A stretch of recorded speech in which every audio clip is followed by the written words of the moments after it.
Tervehdys! Tänään meillä onkin vuorossa teltan koepystytys ja ensivaikutelmat siitä arvioidaan tämän pystytyksen perusteella. Tervetuloa mukaan keikalle. Mä oon jo jonkun aikaa tässä etsinyt itselleni telttaa ja on halunnut oikeastaan, että siinä täyttyisi nämä 3 kriteeriä. Eli se olisi suhteellisen kevyt, siinä olisi tämmönen varsin tilava eteinen, koska mä oon aika pitkä ja kankea, ja sitten se olisi kuitenkin vielä jollain lailla kohtuuhintainenkin. Ja näistä kriteereistä niin 2-3 on aika helppokin saada samaan telttaan, eli löytyy kyllä tilavia telttoja, jotka on ihan kohtuuhintaisia, mutta ne on sitten varsin painavia. Sitten toisaalta löytyy kyllä hyvinkin kevyitä ja suht kohtuuhintaisia telttoja, mutta ne on kyllä sitten todella yleensä aika pieniä. Ja sitten vielä löytyy telttoja, jotka on kevyitä ja tilavia, mutta niissä voi olla sitten aika reipas hintalappu. Eli siinä mielessä tämä etsintä on nyt aika kauan aikaa näistä syistä vienyt. Tuossa 1,5 viikkoa sitten niin mä ihan sattumalta huomasin alennuksessa tämmöisen teltan, jossa nyt kohtuullisesti näytti nämä kaikki ominaisuudet löytyvän. Eli tämä on Helsportin Sarek Superlight 2 Plus Camp 2 hengen teltta. Ja se nyt tässä tänään koepystytetään. Katsotaan minkä näköinen paketti tästä avautuu ja millaiselta tämä teltta sitten pystytettynä näyttää. Puretaan ensimmäisenä tämä paketti ja katsotaan mitä tämä on syönyt.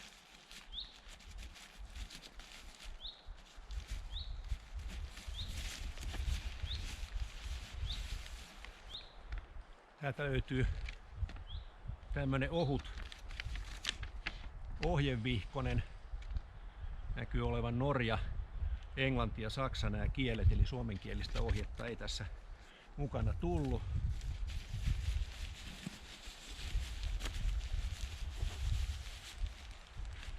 Ja sitten yhtenä pakettina tämä itse teltta.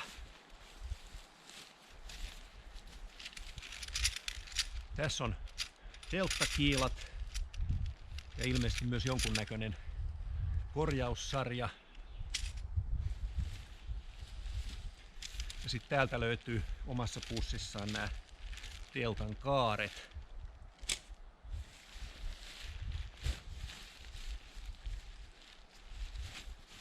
Sisäteltta. Tää on sisäteltta, toi on se varsinainen teltta. Eli tää tulee sitten teltan sisälle ja tässä on tää varsinainen pääliosa. Ihan ensimmäisenä täytyy tietenkin sanoa, että tää kangas, niin kuin tietysti painostakin arvata saattaa, niin on aika ohutta, eli kaikkien keppien ja kivien ja muiden terävien juttujen kanssa pitää kyllä olla varsin varovainen, sama kuin varmaan myös noiden telttakaarien pujottamisessa, niin olla aika tarkkana. Tää paino, kun mä kotona tän suhteellisen tarkalla vaalla puntaroin, niin melko tarkkaa 1,9 kiloa. Speksit vähän vaihtelee lähteestä riippuen, mutta niillä nurkilla 1,7-1,9 se suurin piirtein onkin. Eli tää on vielä kuitenkin ihan kohtuupainoinen tuote.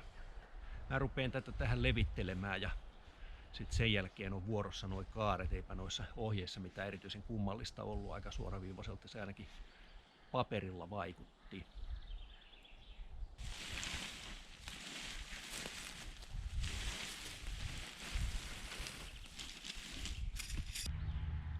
Koska tää on tietysti jo vähän tilavampi teltta, niin se vaatii sitten kyllä ihan kohtuu ison pläntinkin, että ihan mihin tahansa metsästä tätä ei sitten kauhean mukavasti välttämättä saa mahdutettua, mutta se on se hinta, joka siitä tilasta tietenkin täytyy maksaa.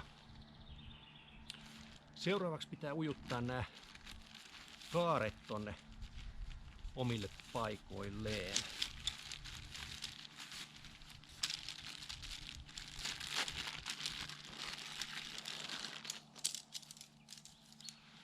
Kaaria on mukana 3 ja nämä on värikoodattu, eli 2 on punaista ja sitten 1 on tämmönen kullankeltainen. Sen lisäksi tässä on mukana tämmönen korjausholkki ja sitten yksi varapätkä tätä kaarta, että voi vähän kenttäkorjauksia tarvittaessa yrittää tehdä. Mutta mä ujutan nää seuraavaksi noihin omiin paikkoihin ja sen jälkeen tää rupeekin tästä saamaan varmaan jo sitten muotoa.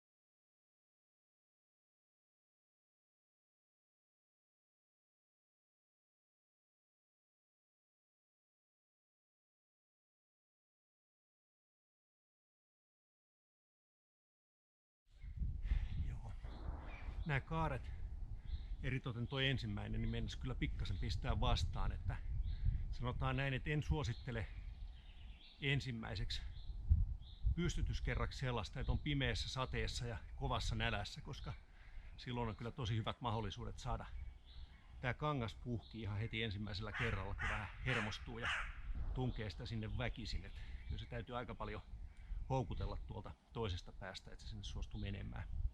Mutta siellä nyt on, niin nyt mä nostan ne pystyyn.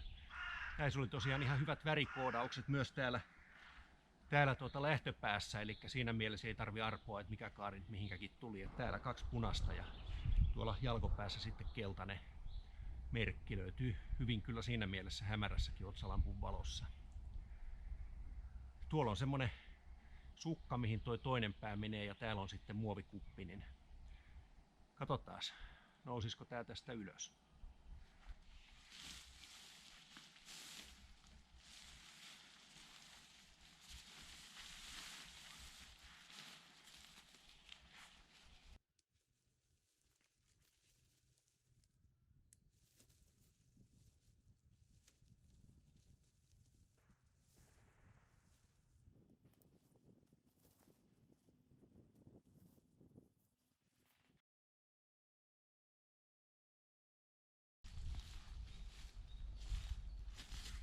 Joo, siellähän ne nyt on. Nyt täytyy vaan laittaa vähän kiiloja kiinni, niin alkaa saada siihen vähän muotoa. Kiilat on tämmösiä ikään kuin kolmihaarasia alumiinikiiloja. Näihin saa vielä vaikka tänne päähän, niin narummista se on helpompi nykästä pois maasta. Nämä on siinä mielessä kyllä hyviä, että nämä ei väänny läheskään yhtä helposti kuin semmoiset perinteiset tikkumaiset telttakiilat.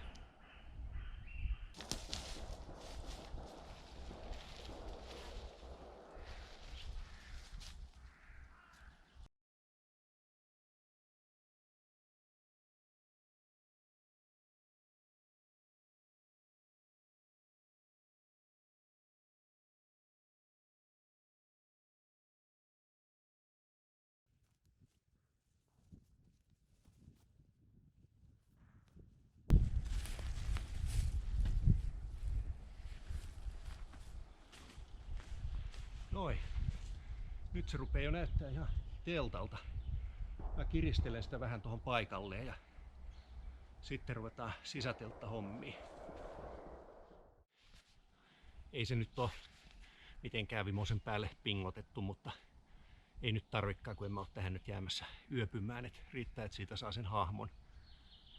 Se, minkä tuossa nyt jo heti huomasi ja minkä varmaan jokainen, joka on mettään teltan joskus pystyttänyt, niin tietää, että aina joka toisen telttavaarnan kohdalla on kivi ja sitä olisi hyvä päästä pikkasen siirtämään, mutta tässä niin noi narulenkit, jotka täällä on, niin on kyllä todella lyhyet, että se voi olla, että niihin täytyy itse viritellä jonkunnäköiset pienet jatkopätkät, koska nytkin jo, vaikka tää on aika pehmeä maa, missä mulla tää teltta nyt on, niin silti parissa kohtaa siellä kivi tökkäs vastaan ja siinä ei ole kuin ihan 2-3 senttiä varaa sitten sitä siirrellä, niin se on aika nuukasti, jos vähänkään kivisemmässä tuommoisessa mäntykankaalla niin yrittää saada teltan pystyyn, niin voi olla kyllä tosi isoja ongelmia.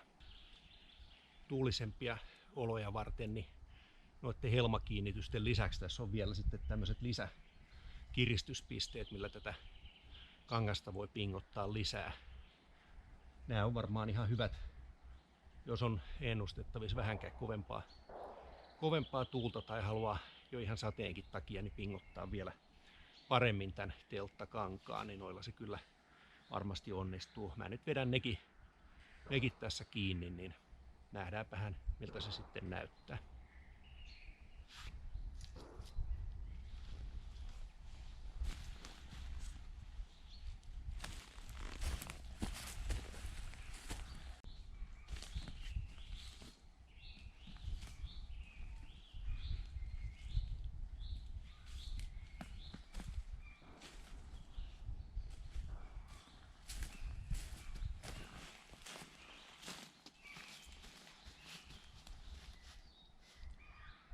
Joo, hauska yksityiskohta sekin.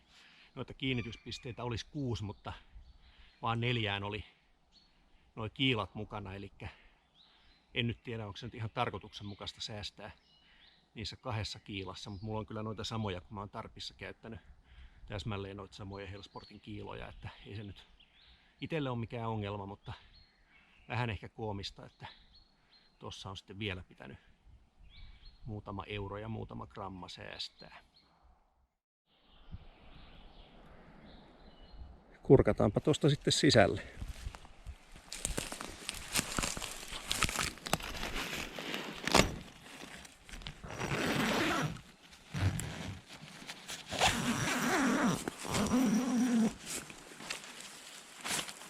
Siitä lähti lieven nätisti auki. Tilaa on kyllä tässä eteisaulassa tosi mukavasti ja tilavan näköinen on tää teltta vielä muutenkin täältä sisältä. Eli seuraavaksi täytyy vaan sitten viritellä toi sisäteltta ja katsoa miltä se sen jälkeen näyttää. Sisäteltta tulee kattoon kiinni tuommoisilla naruissa olevilla koukkuklipseillä. Ne oli itse asiassa aika näppärä laittaa. Ja tuosta jo näkee, että tonne jää todella hyvä tuuletusväli ton sisä- ja ulkoteltan väliin. Tommonen reilu 10, varmaan 15 senttiä. Eli tässä voi olla, että kondenssin osalta niin tää on aika hyvin kyllä hoidettu tää teltta, että ainakin pitäisi tuulettua, kun molemmissa päissä on reilu tuuletusaukko ja vielä tuo välikin on noin iso, että siellä todella ilma mahtuu liikkumaan. Siinä on koko sisäteltta paikallaan. Se oli kyllä näppärä laittaa. Siinä ei montaa minuuttia edes näin ekalla kerralla mennyt, että aika hyvän tuntuinen systeemi, vaikka olisi vähän näpit kohmeessakin, niin pitäisi onnistua silti.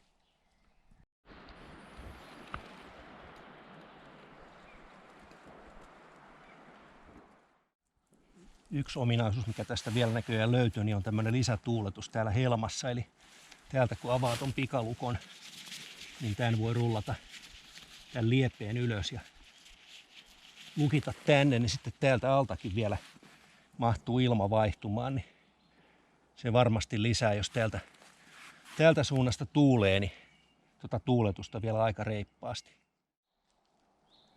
Tällainen tuttavuus oli Hellsportin Sarek Superlight 2 Plus Camp teltta. Ensivaikutelma on kokonaisuutena hyvin positiivisvoittoinen. Pystytys oli pääsääntöisesti varsin helppo. Kaarien laittaminen tonne omiin kanaviinsa niin vaati kyllä ainakin ton yhden kaaren osalta niin aika paljon houkuttelua, että siinä pitää olla malttia, jotta ei riko tuota telttaa taikka noita kaaria tai pahimmassa tapauksessa molempia. Käytännön kestävyys tulee tietysti testattua vasta retkeilyn myötä, eli siitä ei tietysti pysty sanomaan vielä yhtään mitään. Kangashan on todella ohutta, mikä tietysti keveyteen vaikuttaa ihan suoraan, eli se on paksua kangasta herkempää hajoamaan, mutta toki sitten myös muuten köykäisempää ja pakkautuu pienempään tilaan. Ehkä kehityskohteiksi tuossa nyt jäi itselle mieleen ne telttakiilojen lenkit, että ne on kyllä todella lyhyet.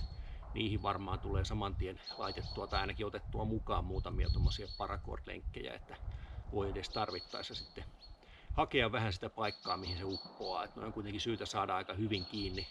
Tuo jäi edelleen, vaikka mä jonkun aikaa tuossa virittelin, niin vähän lerpattaan toi kangas.